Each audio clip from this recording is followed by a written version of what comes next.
Terima kasih untuk para pelayan pujian yang sudah membawa kita semuanya masuk dalam hadirat Tuhan. Puji Tuhan. Shalom. Sekali lagi shalom. Oke. Ini bulan-bulan yang ramai, di mana tadi kita waktu berangkat ke gereja banyak yang sudah ketutup jalannya. Masuk gang ditutup, gang satu ditutup lagi, akhirnya muter. Nah, dan hari ini mungkin banyak yang sibuk-sibuk, dan ini adalah bulan kemerdekaan. Karena itu tema kita hari ini adalah kemerdekaan yang memulihkan. Yuk semua bersama-sama kita baca 1, 2, 3. Kemerdekaan yang memulihkan. Oke, Lukas 4 ayat 18 tadi sudah kita baca di awal menjadi ayat penghantar kita. Dan saya akan menambahkan satu ayat, yaitu ayat 19. Karena itu saya mengajak kita semuanya untuk membaca ayat ini bersama-sama pada hitungan yang ketiga. 1, 2, 3. Roh Tuhan oleh sebab Dia telah mengurapi aku untuk menyampaikan kabar baik kepada orang-orang miskin, dan Dia telah mengutus aku untuk memberitakan pembebasan kepada orang-orang tawanan dan penglihatan bagi orang-orang buta, untuk membebaskan orang-orang yang tertindas, untuk memberitakan rahmat Tuhan telah datang. Oke. Ayat ini memberitahukan kepada kita semuanya bahwa pembebasan itu telah datang. Bahwa yang namanya freedom itu sudah ada. Bahwa yang namanya pembebasan, kemerdekaan itu sudah ada. Nah, karena itu tadi saya katakan ini bulan Agustus, ini bulan kemerdekaan. Kalau saya bertanya kepada setiap kita dan saya mengajak kita semuanya berpikir sejenak tentang kemerdekaan, saya boleh bertanya, ibu-ibu adakah di sini ibu-ibu yang hadir? Ada, gak usah ngaku kalau udah ibu-ibu, rahasia Pak. Buat ibu-ibu apa tuh arti kemerdekaan buat ibu-ibu? Masing-masing punya jawaban. Saya tanya kepada Bu Roma punya jawaban. Tanya ke Bu Budi punya jawaban sendiri, betul? Masing-masing punya jawaban. Ibu-ibu mungkin ada yang merasa merdeka itu kalau cucian udah kelar gitu kan. Merdeka itu kalau kerjaan rumah udah selesai. Nyapu, ngepel, masak udah selesai. Urusan anak-anak selesai. Urusan bayar ini selesai. Merdeka katanya. Wah udah bebas Pak. Merdeka gitu kan katanya. Kalau buat bapak-bapak, para suami. Kira-kira apa itu merdeka? Halo bapak-bapak. Merasa merdeka Pak? Atau hanya di perasaan? Atau di keyakinan saja? Atau di wacana? Halo bapak-bapak yang di sebelah sini udah merdeka Pak? Wah, ada yang belum. Waduh masih dijajah siapa? Sebelahnya so. Sebelahnya orang terima rek. Buat bapak-bapak arti kemerdekaan berbeda. Wah mungkin kalau sedang pegang raket tenis di lapangan, wah bisa ngekek-ngekek ya kan. Di lapangan badminton bisa ketawa-ketawa. Loh kok ketawanya kencang banget. Di rumah ada larangan keras ketawa. Di lapangan bebas mah hanya kita di antara bapak-bapak. Halo bapak-bapak yang setuju katakan ehem. Oh banyak yang setuju. Oke. Setiap kita punya arti kemerdekaan yang berbeda. Yang mahasiswa juga punya arti sendiri untuk merdeka. Yang kerja, yang buruh, yang pegawai negeri, yang polisi. Tadi ada Mas Babin ya di sini ya pegang polisi. Mas Babinsa itu tadi saya pikir. Punya arti sendiri dengan merdeka. Yang mertua. Ada yang sudah jadi mertua? Punya arti merdeka sendiri enggak? Punya. Wah merdeka itu kalau pas diantar kue sama menantu. Halo menantu? Halo menantu? Diteri rak, ditompo, diteri gak direwes. Masih merdeka? Oh belum ada yang merdeka Pak Budi. Kalau kita berpikir ada banyak arti tentang merdeka. Kita masing-masing punya arti dengan kemerdekaan itu. Tetapi yang kita mau bicarakan hari ini adalah apa yang akan kita kerjakan, apa yang harus terjadi dalam setiap hidup kita ketika yang namanya merdeka, yang namanya pembebasan, yang namanya kelepasan itu terjadi atas hidup kita. Dalam Roma pasal yang ke-6 ayat 20 sampai 23, di sana dikatakan yang namanya merdeka itu bukan hidup yang sebebas-bebasnya. Halo? Oke lah, ada yang mengartikan merdeka itu hidup bebas. Gak ada tekanan, gak ada kendala, gak ada yang menghalang-halangi. Oke lah, itu merdeka. Tetapi saya mau bilang, yang namanya merdeka itu artinya Anda berpindah dari gelap kepada terang. Siapa penguasa kegelapan? Setan. Yakin penguasa kegelapan? Setan, yakin? Kalau di rumah gelap berarti yang berkuasa siapa? Indonesia pernah gelap, yang berkuasa siapa? Artinya kita berpindah dari kekuasaan setan, dari kekuasaan maut, kepada kekuasaan Yesus, kepada kekuasaan kehidupan. Artinya kita berpindah kekuasaan, bukan kita hidup sebebas-bebasnya. Saya pernah kasih ilustrasi, kalau pengen hidup sebebas-bebasnya kayak ikan di dalam akuarium. Ikannya mimpi bebas, pengen keluar dari akuarium. Begitu ikan melompat, bebas atau gimana? Begitu ikan melompat, kebebasannya hilang. Dia pindah ke meja makan. Jadilah lele goreng atau arwana goreng. Betul atau betul? Jadi kebebasan itu artinya kita berpindah daripada maut kepada kehidupan. Dulu apa yang kita kerjakan buahnya maut, buahnya dosa, buahnya kebinasaan. Tetapi ketika kita pindah kepada Yesus Kristus yang sudah memerdekakan kita, maka yang terjadi buahnya adalah kehidupan, buahnya adalah kemuliaan. Amin. Dan itu artinya kemerdekaan yang ada pada kita.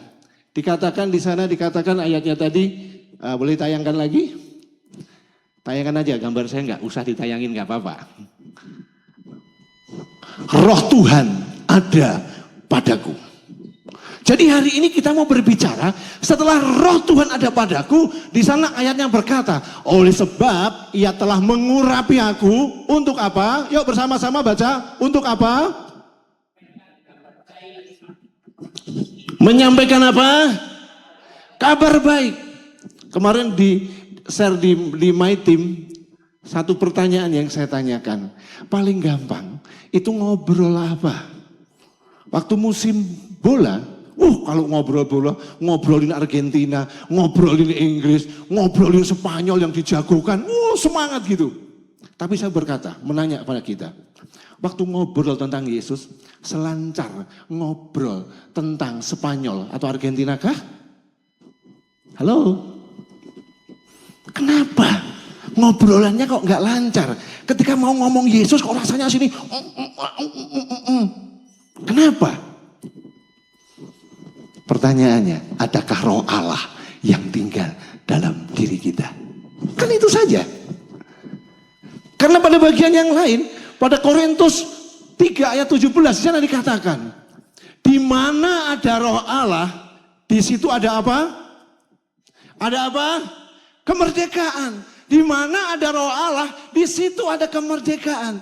Jadi ketika kita belum bisa berkata-kata tentang Yesus dengan bebas, mendoakan orang dengan bebas, yuk doain dong, yang sakit doain dong. Kamu aja, aku gak bisa. Halo, sering terjadi enggak? Kenapa sering terjadi? Maafkan, mungkin karena dalam diri kita sedang ada roh yang lain.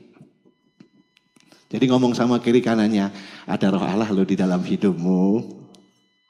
Sebelahnya ngomong, kita kan udah diurapin. Halo? Kan begitu kan? Nah jadi kita hari ini mau berbicara tentang apa yang bisa kita kerjakan. Apa yang harus kita kerjakan ketika kita itu sudah dimerdekakan. Ketika kita sudah dimenangkan. Artinya posisinya sudah berubah. Tentu kalau posisi berubah, fungsinya juga ikut berubah. Perhatikan baik-baik. Ketika posisimu berubah, maka fungsinya juga berubah. Sering melihat fungsi yang berubah karena posisi? Halo? Sering melihat, ya kan? Kursi ini kan harusnya buat tempat duduk. Tetapi ketika pintunya kena bolak-balik, kena angin, jedar. Akhirnya kursi jadikan apa? Ganjel pintu. Setuju? Posisinya berubah, maka fungsinya berubah. Keselamatan yang kita terima mengubah posisi kita. Kalau dulu hidup menghamba kepada dosa, sekarang kita hidup menghamba kepada kebenaran. Maka punya fungsi yang berbeda, yaitu memberitakan kebenaran. Gak ada seorang pun yang berkata, aku gak bisa Pak. Gak bisa. Karena setiap kita orang percaya punya roh yang sama, yaitu roh Allah yang memberi keleluasaan, kemerdekaan bagi setiap kita yang percaya, katakan amin. Oke, karena itu yang pertama, ya waktu saya harus cepat, karena nanti kalau kita nggak cepat kita nggak bisa pulang, jalan sudah diblokir. Pak RT wanti-wanti, jangan telat, nanti jalannya nggak bisa dipakai, banyak kursi. Oke, yang pertama, saya sengaja memasang gambar-gambar pahlawan ini. Yang pertama, setelah kita diselamatkan, setelah kita mengalami kemerdekaan, yang pertama adalah orang Kristen itu bagian penting dari bangsa Indonesia. Yakin nggak? Yakin.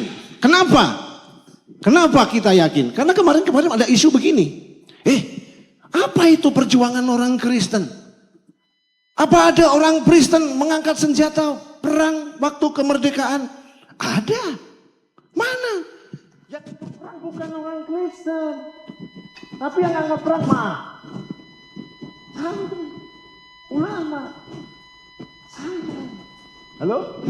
Isu itu kemarin keras banget dan hari-hari ini dimunculkan kembali. Karena itu saya mau bilang, tidak perlu minder. Karena kita ini punya bagian dalam yang namanya kemerdekaan Republik Indonesia. Oke, lanjutkan enggak? Ini ceritanya. Ini enggak ada di sejarah perjuangan bangsa Indonesia. Dalam buku sejarah entah PSPB, entah PMP, entah itu enggak dituliskan. Jadi dalam akar sejarah kemerdekaan ada seorang yang bernama Abraham Kuyper. Abraham Kuyper ini seorang pendeta, seorang teolog, seorang perdana menteri. Dia itu menjadi pencetus, salah satu pencetus untuk yang namanya politik balas budi. Pada tahun 1880 beliau sudah bikin pamflet, flyer kalau sekarang. Menuliskannya untuk negeri Belanda sana. Di Nederland sana. Nah, dia menuliskan sebuah isu bahwa kita orang-orang yang tinggal di Belanda ini, di Nederland ini harus punya balas budi, politik etis namanya. Akhirnya muncullah politik etis dari isu yang dia sampaikan. Dan itu diawali dari partai yang dia pimpin, yaitu Partai Kristen. Menang pemilu pada tahun 1901. Menang pemilu, kemudian yang terjadi adalah beliau menuliskan pidato untuk Ratu Wilhelmina. Kemudian Ratu itu membacakan pidatonya, isinya adalah membalas budi kepada Bumi Putra, yaitu Indonesia ya waktu itu namanya Tanah Hindia Belanda. Singkat cerita, salah satu isinya adalah edukasi, irigasi, dan imigrasi. Tapi sayang, yang keduanya, yang imigrasi disalah mengerti, disalah artikan. Mereka memindahkan penduduk hanya untuk kepentingan perkebunan Belanda. Yang kedua, irigasinya hanya diperuntukkan perkebunan mereka. Dan yang berdampak adalah edukasi. Dengan adanya edukasi, yang terjadi adalah dimunculkanlah sekolah-sekolah untuk Bumi Putra. Ada sekolah Van Lith di Magelang pada zaman itu terkenal banget. Memunculkan politikus-politikus yang akhirnya merintis kemerdekaan untuk Indonesia. Indonesia itu merdeka. Itu karena peperangannya, pertempurannya mengusir penjajah, atau karena diplomasinya? Banyak diplomasi. Karena dalam sejarahnya, tidak pernah bisa mengusir penjajah. Di perang Diponegoro bisa mengusir penjajah? Tidak bisa. Halo, dari perang Imam Bonjol bisa mengusir penjajah? Gak bisa.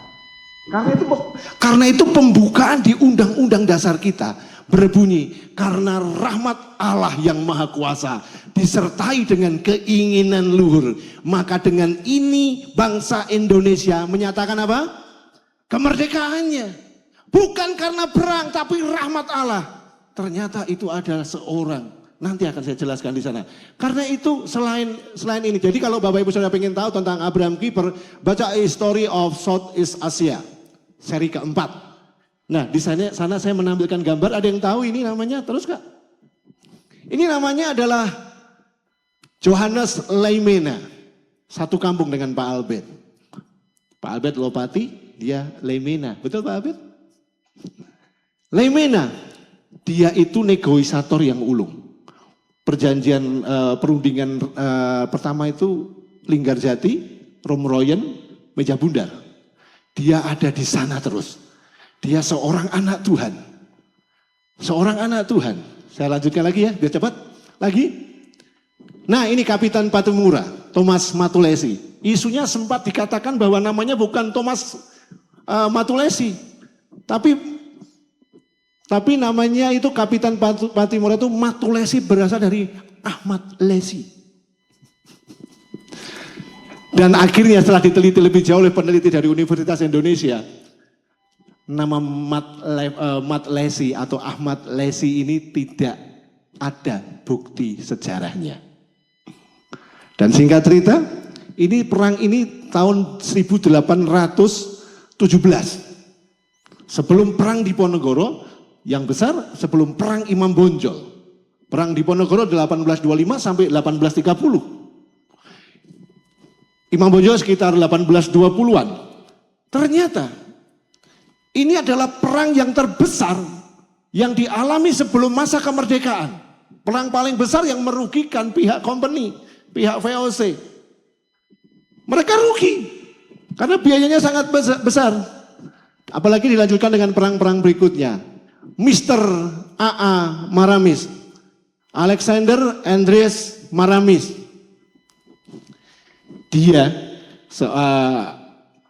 Pak Maramis ini kalau Bapak Ibu tahu, dia itu seorang penyusun persiapan kemerdekaan. Yang saya tadi bilang, dia yang menyusun pembukaan Undang-Undang Dasar 45. Yang menyampaikan bahwa ini karena rahmatnya Tuhan. Karena nggak ada peperangan yang bisa mengusir semua penjajah di Indonesia. Yang kedua, 3 orang ini menganulir salah satu sila yang bunyinya ada 7 kalimat, ada 7 kata yang bunyinya. Sila pertama itu sekarang kan apa? Sila pertama? Dulu isinya bukan ketuhanan yang Maha Esa. Dalam Piagam Jakarta itu isinya adalah menjalankan syariat Islam bagi para penganutnya. Maramis, dia seorang Kristen, dia berkata, pada awalnya dia tanda tangan karena demi supaya 17 Agustus segera diproklamirkan. Pada 18 Agustusnya dia berkata kepada Muhammad Hatta, kalau ini tetap diadakan, kami dari Indonesia Timur, kami akan memisahkan diri dari Republik Indonesia. Singkat cerita, karena perjuangan dan negosiasinya, yang terjadi Pancasila, sila pertama bunyinya ketuhanan yang Maha Esa. Itu terjadi. Nah, karena itu Bapak Ibu yang dikasihi Tuhan, itu yang mereka kerjakan. Oh ya, satu hal lagi, Leimena itu adalah Bapak Puskesmas Indonesia. Jadi dia memikirkan bagaimana supaya kesehatan itu terintegrasi, bisa dinikmati oleh seluruh rakyat Indonesia. Maka yang terjadi adalah dia mengusulkan ide, yaitu dibentuknya puskesmas. Jadi sekali lagi saya mau bilang, orang Kristen tidak hanya menumpang di Indonesia, tapi orang Kristen menjadi urat nadi kemerdekaan Republik Indonesia. Amin. Jadi paham sekarang? Kita nggak numpang di negeri ini, tapi kita adalah urat nadinya. Yang namanya urat nadi itu, jangan salah, itu barangnya kecil, Tapi ketika barang kecil itu terputus dari tubuh kita, matilah itu tubuh. Jadi walaupun kita minoritas, tapi jangan kecil hati. Walaupun minoritas, kita punya kontribusi yang besar untuk kemerdekaan Republik Indonesia. Tepuk tangan dong buat kita semuanya. Jadi jangan kecil hati, jangan minder, jangan mau untuk diprovokasi. Jadi dari mereka, dari Abraham Kuyper, maka muncullah kaum-kaum terdidik, muncullah kelompok-kelompok dari organisasi pelajar yang akhirnya melahirkan politikus-politikus pada zaman itu dan menghasilkan yang namanya kemerdekaan untuk Indonesia. Yang kedua, oke lanjut Kak. Yang kedua, kemudian apa yang bisa kita kerjakan? Kalau mereka sudah mengerjakan bagiannya pada zamannya, pada generasinya, sekarang apa yang bisa kita kerjakan untuk Indonesia ini? Kemarin itu teman-teman pada banyak mendengar, banyak ngalami bahwa pengen pindah dari Indonesia. Betul kan? Wah di Indonesia itu apalagi waktu kerusuhan, banyak yang wah nggak enak di Indonesia, wah sebaiknya kita pindah. Ada pepatah yang berkata, lebih baik hujan batu di negeri sendiri daripada hujan emas di negeri orang. Karena memang yang namanya kampung halaman itu susah dilupakan. Indonesia tanah air beta, terus pusaka abadi nan jaya. Indonesia sejak dulu kala, puja-puja bangsa, di sana tempat lahir beta, dibuai dibesarkan bunda. Ini tempat berlindung di hari tua, sampai akhir menutup mata. Saya Pak RW di rumah itu. Ada beberapa orang perantauan tuh yang kadang-kadang ngabari, Pak, karena dia merantau di Jakarta, ada yang merantau di luar negeri. Aku nanti kalau boleh tolong makamkan saya di Kenteng, Pak. Wow, bayar loh Pak. Ora popo. Loh kenapa? Tumpah darah Pak. Gitu, kita itu kan yang punya tumpah darah, selalu rindu dengan tumpah darahnya kan. Karena itu apa yang bisa kita kerjakan untuk tumpah darah kita? Oke tolong. Ya. Yohanes 20 ayat 21. Maka kata Yesus sekali lagi, yuk kita baca bersama-sama. 1, 2, 3. Damai sejahtera. Terus.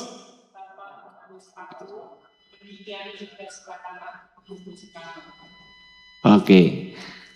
Tuhan Yesus berkata, sama seperti Bapa mengutus aku, demikian juga sekarang aku memberkati kamu. Aku melimpahkan berkat kepada kamu. Ternyata enggak. Setelah Tuhan Yesus berkata, aku diutus Bapa, maka demikian juga aku mengutus kamu. Aku mengutus kamu, enggak mengutus yang lain. Nah, makanya sekali lagi, ini adalah bagian yang harus kita kerjakan. Setelah Tuhan menyelamatkan, setelah Tuhan memberkati, maka pertanyaannya adalah, ketika kita sudah diberkati, apa yang akan kita kerjakan? Setelah kita dimerdekakan, apa yang harus kita kerjakan? Setelah kita dimenangkan, setelah kita diberikan kehidupan yang baru, apa yang harus dikerjakan? Dulu kita berdoa, Tuhan berikanlah rumah. Tuhan berkati aku supaya bisa beli rumah. Pertanyaannya, setelah kita bisa beli rumah, mau diapain itu rumah? Apa hanya untuk tinggal kita? Tuhan berkati aku dengan pekerjaan supaya aku punya penghasilan. Berkati bisnisku, berkati usahaku. Banyak kali kan kalau kita minta berkat kepada Tuhan, Berkati yang ini, berkati anakku, berkati suamiku, berkati ini usahaku, berkati bisnisku, berkati mobilku. Kalau Tuhan sudah berkati, untuk apa kira-kira? Saya ingin kita mengubah mindset kita. Kalau dulu kita ada dalam hamba dosa, hamba kegelapan, maka semuanya yang kita minta, yang kita miliki, semuanya kita arahkan untuk diri kita. Tetapi Pak, saudaraku, ketika kita sudah ada di dalam Tuhan, Tuhan berkata, aku mengutus engkau. Ini loh, sama loh. Ketika kita kerja, tanggal 25 kita gajian. Kita kerja, tanggal 25 gajian, kemudian bosnya datang. Loh, kamu kok cuma duduk-duduk di situ? Loh, kan saya udah terima gaji. Loh, kalau kamu terima gaji, ya kamu kerjakan bagianmu. Di dalam mindset kita, mindset berkat orang percaya. Ketika kita diberkati, itu artinya adalah berkat yang kita terima untuk mengerjakan bagian yang Tuhan berikan, utusan yang Tuhan nyatakan atas kehidupan kita. Halo? Ini agak berat ini. Ini gak gampang ini. Karena saya mau berkata begini, sesungguhnya ketika kita ada di dalam Tuhan, Dia adalah Tuhan kita yang baru, Dia adalah Raja kita yang baru. Maka saya mau bertanya, apa yang ada pada kita ini, milik siapa tuh? Saya pernah berkali-kali menyampaikan kepada kita, semua yang ada pada kita ini, saya mau nanya, milik siapa? Ilustrasi yang sering saya pakai, lihat tangan ini. Yuk semua lihat tangannya. Tangan ini punya siapa? Pak, tangannya punya siapa, Pak? Oh, punya aku, Pak. Belinya di mana? Punya aku, yang ngasih siapa? Halo? Sekarang kalau tangan kita ganti dompet. Ini dompet punya siapa, Kak? Aku nggak gawe dompet. Dompetnya punya siapa? Kalau ini dompet punya siapa? Halo? Yang beli aku, pakai duitku. Duit yang kasih siapa? Kamu nyari duit pakai tangan siapa? Loh, ini kan pertanyaan anak kecil toh. Betul kan? Anak kecil itu kalau nanya runtut. Akhirnya kita pusing sendiri jawabnya.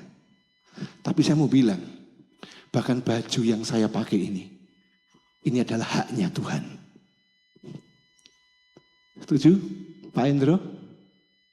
Bahkan kemampuan yang ada pada saya, itu bukan hak saya. Itu haknya Tuhan. Jadi hari ini camkan dengan baik. Oke Kak, tayangin. Jadi yang pertama, jangan berhenti pada keselamatan. Jadi berkat yang kita terima bukan tanda bahwa pekerjaanmu dan pekerjaanku itu selesai. Justru ketika Anda diberkati Tuhan, itu menandakan ada tugas yang baru yang Tuhan berikan kepada engkau dan aku. Amin. Yang kedua, dasarnya adalah cinta. Dasarnya adalah cinta. Apa sih arti cinta? Ketika kita berkata, aku cinta Indonesia. Oh, nggak usah jauh-jauh dulu. Ada suami istri di sini? Coba lihat ngomong, aku cinta papa. Wush, langsung printing, nyes. Papa yang ngomong, emang kok pikir aku cinta banget karo kowe. Apa sih itu cinta? Kok sering kali ngomong cinta, Pak aku sayang kowe loh Pak. Mah aku ya sayang kowe, I love you. Wah ini, I pedih, bla bla bla bla bla. Kenapa itu ngomong cinta? Apa sih artinya cinta? Pada lupa ya? Ini kalimat kata yang sering kita ucapkan, tapi kita nggak ngerti artinya. Cinta, jangan kaget ya. Cinta itu artinya berkorban. Yakin? Ada yang punya arti yang lain selain berkorban? Coba ngomong. Sekarang tadi yang ngomong cinta ke istrinya ngomong lagi. Yang papa sekarang ngomong. Bapak ngomong ke istrinya, aku cinta kamu. Istrinya nanya, dompetnya endi, Pak? Dompetmu, Pak. Endi? Cinta itu artinya berkorban, Pak. Jangan hanya ngomong, Pak.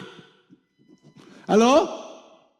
Jadi hari ini ketika engkau ngomong soal aku cinta Indonesia, artinya kita siap berkorban bagi Indonesia.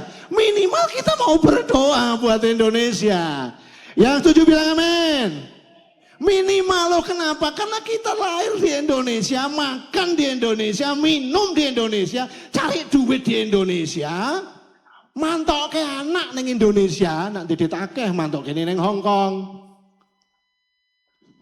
Dan maaf, yang terakhir, kita buang kotoran. Di mana?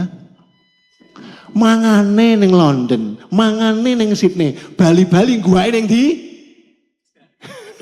elek tenan. Loh bener atau bener? Iya kan? Karena itu sudah sewajarnya. Kita ngomong aku cinta Indonesia. Cinta itu ketika ketemu dengan tangan, maka tangan itu berbuat sesuatu. Betul? Cinta itu ketika ketemu tangan, tangannya berbuat sesuatu. Mungkin metik bunga, kasihkan pasangannya.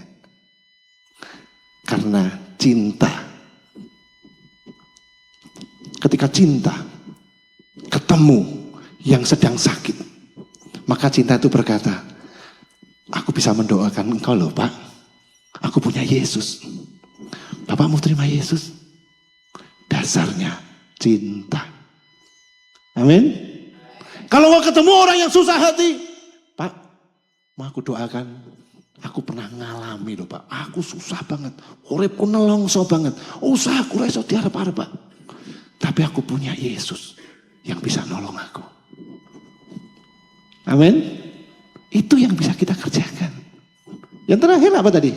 Setelah cinta. Karena itu, selanjutnya adalah kerelaan hati. Jadi jangan biarkan apa yang ada pada kita itu karatan. Aku mau diutus. Diutus untuk apa, Tuhan? Diutus untuk apa, Tuhan? Kalau engkau kepala keluarga, ibu rumah tangga, seorang ayah, mungkin Tuhan mengutus engkau untuk mendidik anakmu. Itu kerjaan yang Tuhan berikan, tugas yang Tuhan mandatkan. Loh, kemarin tuh waktu saya ngobrol, ada layatan, ada anak-anak. Anak-anak itu pencilaan, tahu pencilaan? What is the meaning of pencilaan? Pencilaan itu pola karu-karuan gitu ya. Pokoknya lu lompat sana, orang duduk di sini, lompat sana, lompat sini. Saya ngomong, tolong dong, anaknya kasih mainan sana atau kasih ke temannya sana biar main. Jawabnya apa? Alah Pak, kok nak wis gede lah yang ngerti dewe. Halo? Sering dengar kalimat itu? Dalam hatiku yang nak gede rasakno dewe gitu kan. Bener loh. Banyak loh orang yang punya konsep kok kena anak ngerti dewe nak gede. Alkitab jelas ngomong, didiklah sejak dari masa mudanya. Didiklah, berikan firman. Ceritakanlah firman kepada anak-anakmu. Didiklah dia sejak dari masa kanak-kanak. Karena itu di gereja kita ada penyerahan anak. Ada komitmen antara orang tua dan gereja. Anak diserahkan ke gereja dalam artian bukan tanggung jawab gereja dong. Tapi tanggung jawab orang tua yang dibantu oleh gereja. Bantu, kata bantu itu tidak mengambil 100%. Tapi bantu itu sesuai kebutuhan. Kadang-kadang, wis di sekolah minggu wis dikatekisasi. Kok yo jek ngono wae? Tanggung jawabnya tidak hanya di gereja, tapi orang tua. Setuju? Nah, jadi tidak ada istilahnya begitu. Kemarin itu juga, mungkin Tuhan itu sedang mengutus kita untuk menjadi warga yang baik, warga yang bertanggung jawab. Kemarin itu waktu nari serkileran untuk 17 Agustus. Pak, kok larang toh Pak? Iuran kok 100.000, larang banget. Saya bilang ke Maria, omong sana. 100.000 itu orang serumah berangkat bareng loh. Dapatnya ya jalan santai, ada door prize-nya, ada konsumsi jalan santai, ada pertunjukannya, waktu tirakatan ada makan malamnya, ada snack-nya, ada hadiahnya. Kalau serumah isinya 6 berangkat semua. Saya tanya, murah apa larang? Oh iya Pak yo. Wis kumpulan RT gak pernah melok. Iuran gak pernah bayar. Apa-apa pengennya dibantu. Itulah Indonesia. Dijauhkanlah kiranya yang demikian daripada kita orang-orang percaya. Amin. Kita harus jadi teladan. Kita harus menjadi provokatif dalam hal ini. Membuat orang-orang mau maju. Hidup menjadi warga yang baik. Memang gak gampang. Susah. Langsung ke halaman terakhir. Oke, terakhir. Ya. Oke. Yang terakhir saya mau bilang begini. Orang Kristen itu harus berintegritas. Integritas itu adalah apa yang kau tahu, apa yang kau pikirkan, apa yang kau katakan utuh, sama, tidak bergeser sedikit pun. Entah kau sedang sendiri, entah kau bersama-sama, utuh. Karena integritas kita dipertaruhkan. Daniel itu contoh yang punya integritas. Dicari salahnya enggak ketemu. Sampai ada peraturan gila, peraturan agak gendeng gitu menurut saya. Yuk kita bikin peraturan untuk menjebak Daniel. Peraturannya apa? Selama sebulan nggak boleh sembahyang, nggak boleh beribadah, nggak boleh nyembah Tuhannya masing-masing, kecuali nyembah raja. Yang tidak melakukannya, yang melanggar, masukkan gua singa. Anda tahu ceritanya? Yang terjadi apa? Kalau manusia tidak mau menghormati Daniel dan Allahnya Daniel, singa itu justru lebih menghormati Daniel. Singa itu bukan karena nggak lapar, karena hormatnya kepada Daniel. Karena Daniel adalah orang yang penuh dengan roh, punya roh yang berbeda. Integritas. Oke, terus integritas itu diuji saat tidak ada yang melihat. Kemarin itu kan rapat panitia. Setelah itu ada si Dana. Dana ini diirit. Loh nopo? Diturahke. Buat apa? Nanti selesai ini kelompok ini kita pergi ke Magelang. Loh untuk apa? Berendam air panas. Wah ini kurang menggawean saya bilang. Idemu itu liar. Jadi intinya medolan, ini wegah tombok, ngono lho ya kan. Kan aneh, saya ngomong, ngawur gue. Ini ada yang iuran itu jual ayam. Ada yang iuran tuh ling lumpuke sithik-sithik. Ada yang iuran tuh nunggu kirimane anak. Kowe tegel, kungkum kelingan pitike Mbah Suyut. Piye bayangno ngono lho. Ora aku, ndak boleh. Kalau anu dilaporke, ndak boleh. Kalau sisa berapapun dilaporke. Ini integritas. Betul kan? Kekuatan seseorang itu diuji ketika nggak ada orang lain. Ketika kita pegang proyek ada duitnya oke. Hati-hati kejatuhan anak-anak Tuhan di sini. Ada Pak Sambo, betul nggak? Ingat kasus Sambo? Sampai hari ini kemana itu? Ada Pak Gayus, Pak Gayus, maklar pajak, Markus. Banyaklah. Dijauhkanlah ini semua dari keluarga kerajaan. Amin. Ya Pi ya, supaya kita nggak pusing-pusing ngurusi ke penjara lagi ya. Ya kan? Jadi saksi itu nggak enak loh. Nggak enak jadi saksi. Jadi ada banyak hal yang bisa kita kerjakan sih sebenarnya. Terus diuji saya tidak melihat. Integritas itu menghasilkan kekebalan terhadap fitnah. Daniel mau difitnah kayak apapun. Tidak mempan. Bahkan musuhnya mengakui. Wah, kami tidak menemukan kesalahan Daniel. Kecuali satu, ibadahnya kepada Allah. Yang terakhir. Nah ini. Seperti A.A. Maramis. Walaupun yang lain berkata oke. Dia berkata tidak. Iman kami tidak sejalan dengan apa yang Anda putuskan. Karena itu kalau Anda tidak berubah, kami berpisah jalan. Jadi kesimpulannya malam hari ini adalah yang terakhir banget. mengutip pernyataan seorang Ignatius Casimo, seorang politikus Kristen yang mendirikan sebuah partai. Yuk kita bacakan bersama-sama 1, 2, 3. Saya CKI Keluarga Kerajaan. Yakin? 100% Kristen, 100% Indonesia. Tidak tergantikan. Siapapun Anda, ketika Anda percaya kepada Tuhan, maka hidupmu 100% pengikut Yesus, 100% warga negara Indonesia. Tepuk tangan, Tuhan dipermuliakan. Silakan naik, pelayan pujian, kita akan berdoa. Jadi tidak ada salahnya hari ini, ketika kita pun doa meneh untuk Indonesia. Indonesia sedang perlu kita doakan. Betul, Indonesia sedang tidak baik-baik saja, betul. Kita semua ngalami. Tapi dasar berpijak kita bukan keadaan yang sedang terjadi di Indonesia. Setuju? Kalau dasar berpijak kita sama dengan mereka, tidak ada bedanya kita dengan yang di sana. Dasar berpijak kita adalah janji Tuhan yang kepadanya kita menghamba. Janjinya, Dia akan bisa menolong Anda dan saya. Ketika Anda dan saya mau, maka Indonesia akan menjadi berbeda dari hari ini. Amin. Yuk kita berdoa.